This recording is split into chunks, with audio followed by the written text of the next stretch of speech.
Prisão após a condenação em segunda instância. CCJ analisa hoje projeto que muda o Código de Processo Penal para permitir prisão após sentença dada por órgão colegiado. Congresso tem sessão hoje para análise de vetos presidenciais. Deputados e senadores poderão destravar a pauta, o que pode abrir caminho para a votação do orçamento. E comissões de Ciência e Tecnologia e de Assuntos Econômicos podem votar nesta manhã incentivos fiscais para o setor de tecnologia da informação. Hoje é quarta-feira, 10 de dezembro, e esses são os destaques do Senado Notícias que começa agora.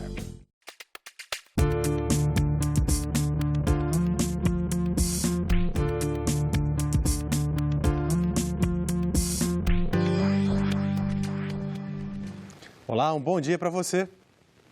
Daqui a pouco, às 10 horas da manhã, a Comissão de Constituição e Justiça analisa o projeto que trata da prisão após condenação em segunda instância. Vamos então saber mais detalhes com a nossa repórter Dinalva Ferreira. Bom dia, Dinalva. Olá, Tiago, bom dia.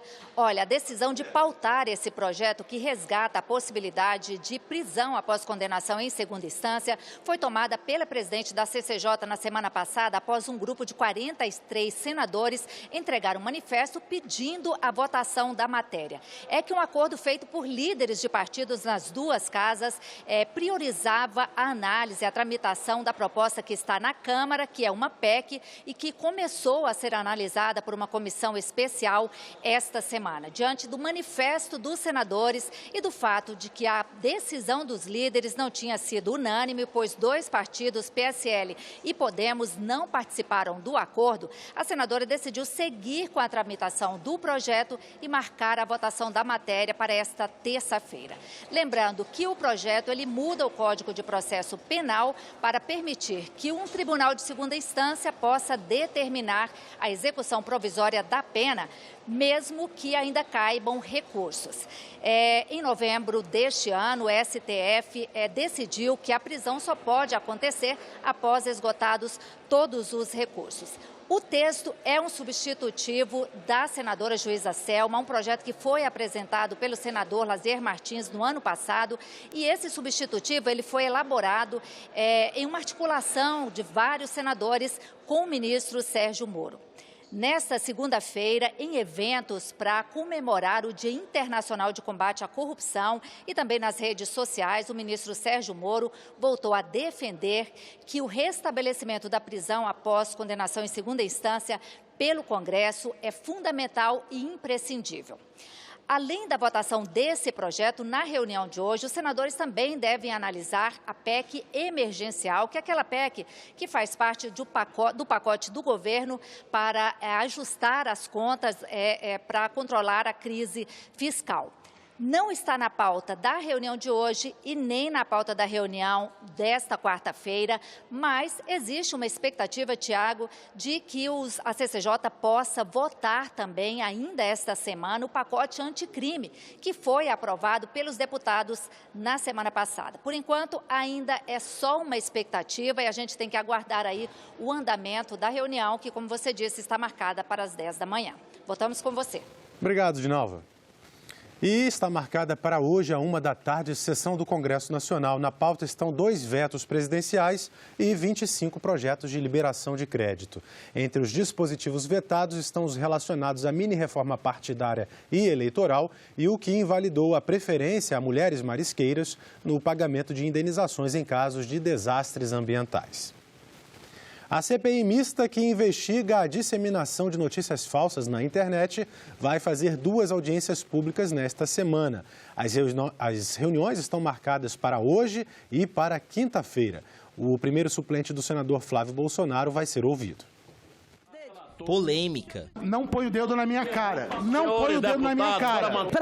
Peraí. Não, isso não é jornalismo. Denúncias. Dos 5.400.000 seguidores, no caso do presidente da República, 1.402.000 são robôs. É o esquema da produção de fake news, e isso tem uma finalidade. Quem contratou o gabinete do ódio a pedido do presidente Bolsonaro foi exatamente ele. E explicações. A dispensa do serviço de ministro é uma prerrogativa do presidente. Uma maneira de intimidar todos aqueles que apoiam Bolsonaro. Tudo que foi colocado aqui não tem nada a ver com fake news. Tem a ver com uma pessoa que está se aliando a outras que querem calar as redes. Já foram mais de 52 horas de discussões entre especialistas, senadores, deputados e outras autoridades. Com o recesso do fim de ano se aproximando, a Comissão Parlamentar Mista de Inquérito instalada para investigar as fake news deve realizar nesta semana as 2 últimas reuniões do ano. Na quinta-feira, professores de Direito e Comunicação vão apresentar informações para ajudar os parlamentares nas análises e investigações. Antes disso, na terça-feira, quem deve falar é o empresário Paulo Marinho. Esta é a audiência mais esperada, já que ele é o primeiro suplente do senador Flávio Bolsonaro e um dos principais articuladores da campanha eleitoral do presidente Jair Bolsonaro. Segundo denúncias da CPMI, na sua residência foi montado um estúdio para a produção de vídeos para a campanha do presidente Jair Bolsonaro. Então, caberá a ele explicar ou falar, se assim desejar, se esse estúdio também foi utilizado para produzir vídeos que denigriam a imagem dos demais adversários ao presidente da República. Comissões parlamentares de inquérito, sejam elas mistas ou não, têm o prazo de 120 dias para finalizar os trabalhos. Esse período pode ser prorrogado por mais 60 dias, 180 no total. É o caso da CPMI das fake news. Como foi instalada no dia 4 de setembro deste ano, a CPI mista tem até o dia 13 de abril do ano que vem para que o relatório final seja aprovado. Mas isso dá mais de 180 dias, não é? É que o prazo só conta no período em que o Congresso tem atividade legislativa, ou seja, durante o recesso parlamentar, entre os dias 23 de dezembro e 1º de fevereiro, a contagem para. Se houver necessidade, após a conclusão dos 180 dias, poderemos solicitar a sua prorrogação para que a gente dê sequência às investigações. Não podemos mais, gente, permitir que pessoas coloquem perfis falsos nas redes sociais para depreciar seus alvos, para atingir famílias. Isso vai ser o nosso grande legado para a sociedade brasileira. O seguro contra acidentes de trânsito, o DPVAT, pode ser extinto. Uma medida provisória que acaba com o benefício está sendo analisada por uma comissão mista que se reúne hoje. O senador Marcos Rogério é o relator. O pai de Leonardo Magalhães sofreu um acidente automobilístico no início de 2019. Ele perdeu o controle do carro e colidiu com um poste. Não resistiu aos ferimentos e veio a falecer. A família de Leonardo recebeu R$ 13.500 de seguro, valor que foi custeado pelo DPVAT. O dinheiro ajudou bastante nesse momento difícil. Nós levamos mais ou menos uns 5 meses para receber o seguro. Pedi uma documentação, sempre estava faltando alguma coisa, algum carimbo, alguma assinatura. Só nessa questão, mas eu achei que foi menos burocrático do que outras situações. A pessoa está com uma situação financeira precária e é uma ajuda assim, para a pessoa retomar o controle financeiro.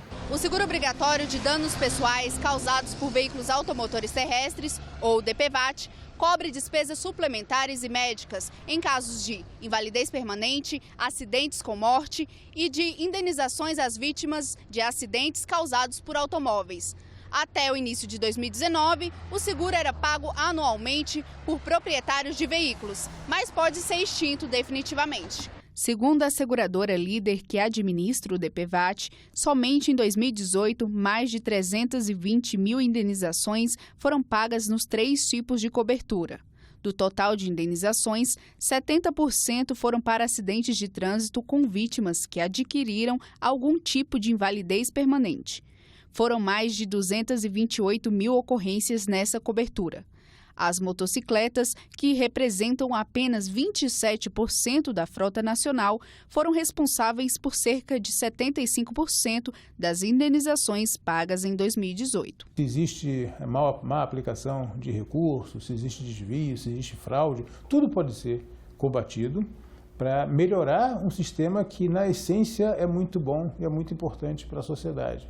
Então, muito melhor do que tentar acabar com um mecanismo socialmente justo por conta de desvios, é combater os desvios, para melhorar um serviço público que tem essa característica de proteção social. Acho que o presidente da República tomou a iniciativa de editar uma medida provisória para enfrentar esse tema, que tem problemas, que tem dificuldades, que precisam ser enfrentados.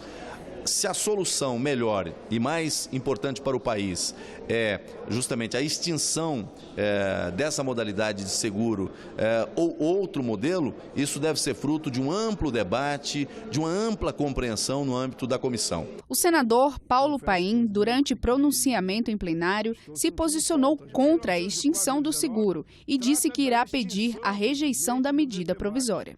É diferente mudar, alterar, ajustar, ver onde é que tem problema, outra é acabar com o sistema.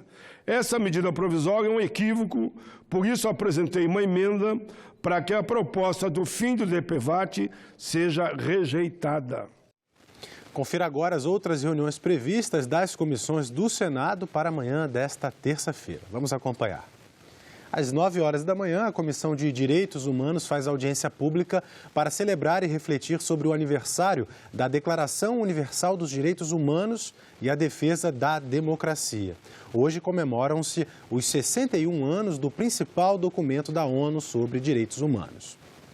Às 10 horas da manhã, na Comissão de Assuntos Econômicos, está em pauta o projeto que muda a Lei de Responsabilidade Fiscal para determinar que cada poder responde de forma individualizada por seus limites de gastos com o pessoal. Também às 10 horas da manhã, a Comissão Mista da Medida Provisória 901 se reúne para examinar o relatório final dos trabalhos. A MP transfere ao domínio dos estados de Roraima e do Amapá terras pertencentes à União. Até 1988, Roraima e Amapá eram territórios federais. Às 11 horas da manhã, a Comissão de Educação tem na pauta projeto que inclui a alfabetização de jovens e de adultos como critério de responsabilidade social a ser avaliado no Sistema de Avaliação da Educação Superior, SINAES.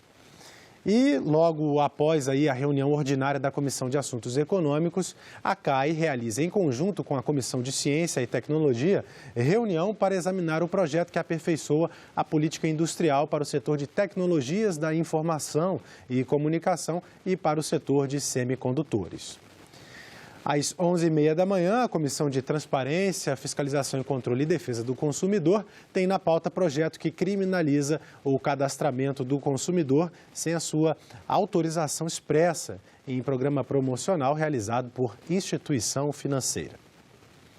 O Senado fez ontem uma sessão especial para celebrar o Dia dos Direitos Humanos e a população negra. Diversos especialistas participaram e debateram o assunto. A sessão de debates temáticos foi comandada pelo presidente da Comissão de Direitos Humanos, senador Paulo Paim.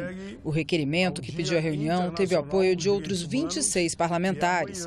Especialistas chamaram atenção para condições de racismo e preconceitos enfrentados pela população negra. A defensora pública federal Viviane Seolim apontou que, de acordo com a Anistia Internacional, o Brasil é considerado um dos países mais violentos do mundo. Seolim relatou condições de violência sofrida por moradores negros de comunidades pobres em ações da polícia. Eles entram nas nossas casas, mexem na panela, abrem a geladeira, acham que tudo que a gente tem é roubado. Pedem nota de tudo. Tem que ter nota de tudo. Fui tirado da minha cama às 5h30 da manhã. Estava dormindo. Fui jogado no beco, praticamente sem roupa, e começaram a me agredir, mesmo eu falando que era trabalhador. E minha mãe mostrando a carteira de trabalho. A minha sorte foi que os vizinhos todos saíram de casa e impediram que fizessem o pior comigo. O Dia Internacional dos Direitos Humanos é comemorado no dia 10 de dezembro. Mas, de acordo com os participantes, ainda falta muito para a população negra usufruir desses direitos. Os especialistas falaram sobre preconceitos contra a mulher negra, discriminação por causa da cor da pele e de prisões injustas sofridas por jovens da comunidade. Que o nosso sistema ele é feito para encarcerar negros e que isso demanda uma estrutura de poder e que a nossa estrutura de poder ela é naturalmente uma estrutura racista. Nós não percebemos que, com isso, nós tiramos direitos dessas pessoas, elas têm o status dela alterados para sempre, porque elas vão ser sempre ex-presidiários, e a gente sabe o quanto já é difícil para um negro conseguir se inserir no mercado do trabalho sem nenhuma pecha de ex-presidiário. Nós tiramos a dignidade dessa pessoa. E eu queria deixar, para finalizar, uma reflexão. Não existe e nunca existirá respeito às diferenças em um mundo em que as pessoas morrem de fome ou são assassinadas pela cor da sua pele. A cor da nossa pele define os lugares que temos que ficar e os não lugares que não devemos frequentar. A gente está vendo, senador, principalmente nos aeroportos, um novo método de abordagem que quando a gente passa, a luzinha apita, mas apita para preto. Quem deve impostos pode ter uma nova forma de negociar. É a arbitragem tributária. A proposta está sendo analisada pela Comissão de Constituição e Justiça, que fez uma audiência pública ontem para discutir o tema. Especialistas disseram que o projeto vai agilizar o processo de solução desses conflitos. Negociar fora do tribunal conflitos sobre débitos inscritos em dívida ativa. É o que prevê o projeto do senador Antônio Anastasia. Se o texto for aprovado, o contribuinte poderá optar pela utilização de um árbitro, ao invés de seguir com o processo judicial comum. Mas para fazer essa escolha, quem está devendo precisa garantir o pagamento da dívida, seja por depósito, seguro ou fiança. Números do CNJ e da Receita Federal mostram que, quando há recursos, um procedimento tributário pode demorar até 15 anos para ser resolvido. Nós temos um modelo fracassado e nós temos uma possibilidade de alteração desse modelo que não está funcionando a contento. Muito bem-vindo, portanto, como já falei, o decreto, o projeto de lei, porque ele traz esse novo fôlego. A principal razão, repito, é a questão do acesso à justiça, da melhora da definição, da melhora do impacto que isso pode trazer à melhoria da resolução dos conflitos em termos de mérito, né, pensando aqui na própria influência que as decisões administrativas do CARF geram no âmbito do processo judicial tributário. Também pensamos que a arbitragem tributária, até pela sua celeridade, irá contribuir muito com a melhoria das decisões judiciais. O representante da Procuradoria-Geral da Fazenda Nacional também elogiou a iniciativa, mas manifestou preocupação com o método que será utilizado para extinguir o crédito. O problema que está por trás dessa minha reflexão é se seria necessário ou não uma lei complementar para tratar da arbitragem como forma de extinção do crédito tributário, porque a sentença arbitral ela pode extinguir o crédito tributário, e de suspensão também durante o seu caminhar, né? Porque é preciso lei complementar para tanto suspender quanto para extinguir o crédito tributário. Isso decorre do artigo 146 da Constituição. Porque o processo legislativo exige exatamente essa dinâmica, esses debates, para nós, como eu disse e reitero, aperfeiçoarmos o projeto que passará ainda por essa comissão, depois ao plenário, certamente daqui do Senado, vai à Câmara para novas discussões. Por apenas 2 votos de diferença, o Congresso Nacional decidiu manter na semana passada o veto do presidente Bolsonaro à propaganda partidária, que é feita ao longo do ano. O nosso entrevistado de hoje é o senador Eduardo Girão. Ele explica que, se o veto tivesse sido derrubado, TVs e rádios teriam isenção fiscal de R$ 460 milhões para veicular a publicidade dos partidos. Senador, o senhor foi um dos que se articularam favoravelmente ao governo nesse caso. Por quê? Porque é uma demanda da sociedade. Não é justo tirar do povo brasileiro, que já passa por um sacrifício muito grande, sem emprego, sem possibilidades de crescimento nesse momento, tirar 460 milhões de reais para se colocar para se recriar aquelas propagandas de partido às quintas-feiras à noite, lembra?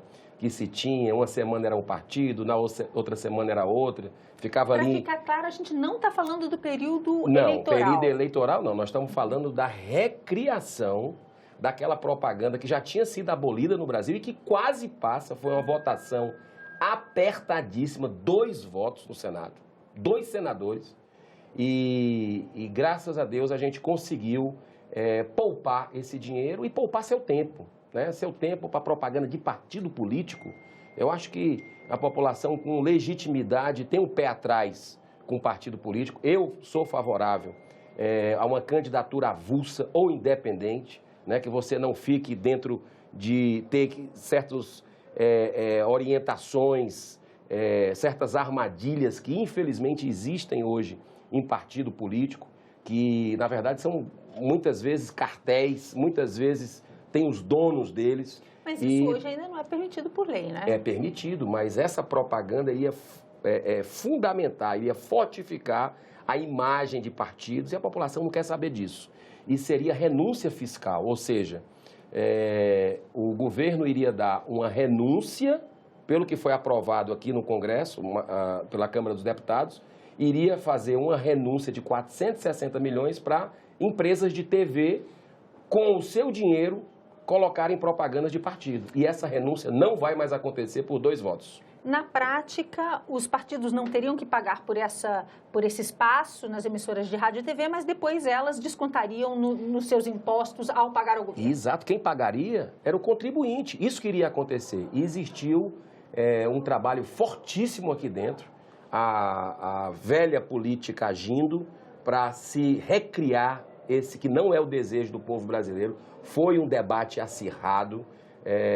Nós utilizamos o nosso tempo do nosso partido para se definir contra, outros partidos também se definiram contra, foram apenas 3 partidos contra todos os outros, mas a gente conseguiu por 2 votos, ali foi uma surpresa geral, porque ali estava muito acirrado e inclusive a sessão foi cancelada do Congresso Nacional, porque essa derrota ela foi impactante realmente para quem queria manter, quem queria derrubar esse veto que traria de volta as propagandas políticas em horário aqui na televisão brasileira. Do ponto de vista de análise política, o governo sai mais forte ou mais enfraquecido de uma votação tão apertada em relação ao veto? Olha, é interessante. Eu acredito que o governo agiu corretamente, né, nesse veto e nós temos uma linha independente. Muitas vezes a gente discorda do governo, outras vezes a gente concorda com a pauta Brasil, e essa é uma pauta Brasil. A vitória hoje foi do povo brasileiro. A gente que vem, Ângela, aqui, muitas vezes somos derrotados. Nós que chegamos na casa recentemente, né, muitas vezes somos derrotados porque ainda somos minoria. Mas a gente fica feliz em ver a sensibilidade de muitos parlamentares que, inclusive, estavam em outros mandatos anteriores e que viram que não era saudável para a democracia, não era saudável para a economia do Brasil e não era justo com o povo o retorno dessa propaganda política partidária que a gente conseguiu derrotar. Na prática, o senhor falou muito da economia que isso supostamente geraria para o contribuinte ou para os cofres do governo, esses 460 milhões. Mas e se o partido quiser usar o seu recurso do fundo partidário, esse recurso já está reservado pela própria lei eleitoral, para fazer a sua própria propaganda? Pode? Isso não é permitido no Brasil, em alguns países isso é permitido. No Brasil, o que nós vamos ter nos próximos dias, talvez semana que vem, é o aumento do fundão, o aumento do valor do fundo eleitoral. Ficou aberto e a gente está preocupado com isso. Então é bom que a população continue cobrando seus parlamentares, acompanhando, colocando a sua opinião, porque vem mais uma conta bilionária para vocês pagarem justamente para partido político. Nós somos contra, iremos votar contra, iremos fazer obstrução, iremos usar a tribuna para que esse dinheiro suado do povo brasileiro não seja investido em partido político. Por que, senador? Por que o senhor é contra partido político? Por que o senhor não é a favor de um fortalecimento dos partidos? Na nossa democracia, parte da nossa cálculo, inclusive de verbas para o fundo partidário, inclusive de distribuição de lideranças dentro da casa, presidência de comissões, tem a ver com as bancadas dos partidos, porque eles, em tese, são os donos dos mandatos, especialmente na Câmara dos Deputados. Quando o senhor enfraquece o partido, não está enfraquecendo a própria regra e o jogo político do Congresso? Excelente a sua pergunta e eu quero esclarecer. Existe, infelizmente, negócio, né? O partido virou um negócio hoje, não tem ideologia. Você observa os partidos, são raros aqueles que têm bandeiras definidas, debatidas, colocadas como causas, né? Então, eu vejo que, por exemplo, nós temos senadores aqui, você sabe, que entraram, que não gastaram 1 centavo de fundo partidário, que chegaram com me permite usar seu celular? Chegaram com o celular fazendo uma campanha pelo celular, através das redes sociais. Isso é a democratização da internet, isso é o que a gente deve caminhar, porque você precisar de partido político, pode até existir, tem muitos no Brasil, são 33 partidos políticos. Acredito que, como nos Estados Unidos, você ter 4, 5, tá bom demais. Mas, hoje em dia, você com o celular, você consegue mostrar suas ideias para o povo e consegue, sem dinheiro de fundo partidário, sem ter tempo de televisão, chegar ao Senado Federal. Ano que vem tem eleições. Participe, goste de política. Tem uma frase de Platão que eu gosto muito de usar, Ângelo, que diz o seguinte: o destino daquelas pessoas boas e justas que não gostam de política é serem governadas por pessoas nem tão boas e nem tão justas que gostam de política. Então estude política, participe de política. Não ache impossível você estar aqui, não. Muitos achavam, eu achava impossível chegar aqui. E nós conseguimos chegar com o debate, caminhando, e a verdade sempre vem à tona. Senador, a gente falou aqui de partidos, o senhor falou que é contra. Que esperar das eleições do ano que vem, eleições municipais, agora que esse veto foi mantido a partir da decisão do Congresso? A eleição do ano que vem é a eleição mais importante da história do Brasil. Olha só o que eu estou falando, né? Porque o povo brasileiro está adquirindo consciência cidadã, está participando. E tudo começa na base, tudo começa no município, os vereadores, os prefeitos. Não troque seu voto por nada. Desconfie daqueles políticos que querem te beneficiar com alguma coisa, um material para casa, uma conta de energia. Gente, ele vai dizer depois para você, quando for cobrar o hospital destruído, quando for cobrar uma educação péssima para suas crianças, ele vai cobrar e dizer: olha, eu já te dei aquele negócio lá. Entendeu? Então, participe com ideias. O que é que ele pensa sobre prisão em segunda instância, por exemplo, que está sendo debatida aqui no Congresso Nacional, já que o Supremo, de forma vergonhosa, teve aquela decisão de voltar atrás a prisão em segunda instância. Então, pergunte o que é que ele pensa sobre as bandeiras que você acredita, e você vai sentir a verdade no olhar dele, vai sentir, hoje em dia, tudo que você planta, você colhe muito rápido. Onde eu ando no meu estado, no Ceará, as pessoas têm acompanhado a TV Senado, é impressionante. A Rádio Senado também. Então, a equipe de comunicação da casa está de parabéns e levando informações. E hoje eu trouxe uma boa notícia. Eu trouxe uma boa notícia, uma vitória do povo, que a gente vê raras vezes acontecer, e hoje é um dia de celebrar. Por 2 votos apenas. Parabéns para você. Senador Eduardo Girão, muito obrigada por essa conversa. Venda e consumo de bebidas alcoólicas em eventos esportivos. Esse é o tema de reportagem especial que o Jornal do Senado publica hoje. Mais informações com a jornalista Fernanda Vidigal. O Campeonato Brasileiro de 2019 não teve um desfecho triste apenas para o Cruzeiro, que terminou rebaixado à Série B pela primeira vez. A revolta dos cruzeirenses, que quebraram cadeiras e estouraram rojões no estádio, levando a partida a acabar mais cedo, mostrou que o país ainda precisa avançar na convivência civilizada nos estádios. Os envolvidos na briga do Mineirão estão sujeitos a penas já previstas no Estatuto do Torcedor. O Senado aprovou alterações na lei recentemente e a nova versão já está em vigor desde 25 de novembro. Agora, invasão a centros de treinamento e delitos fora dos locais e horários de competição, por exemplo, também serão punidos. O especial Cidadania mostra que um dos pontos de discórdia na interpretação da lei ainda é a venda e o consumo de bebidas alcoólicas em eventos esportivos, o que está muito associado à violência nos estádios. A bebida é proibida genericamente pelo Estatuto do Torcedor, mas Minas Gerais e outros 9 estados criaram leis locais para permitir a venda e a ingestão de álcool. Para resolver a questão, um projeto no Senado proíbe totalmente o consumo e a venda de bebidas alcoólicas em ocasiões esportivas. Saiba mais no especial Cidadania que o Jornal do Senado publica às terças-feiras. A versão digital pode ser lida em senado.leg.br/jornal. São 8h59 e nós ficamos por aqui. Você pode rever as reportagens desta edição na nossa página na internet, senado.leg.br/tv. Muito obrigado pela sua companhia e continue sintonizado aqui na TV Senado.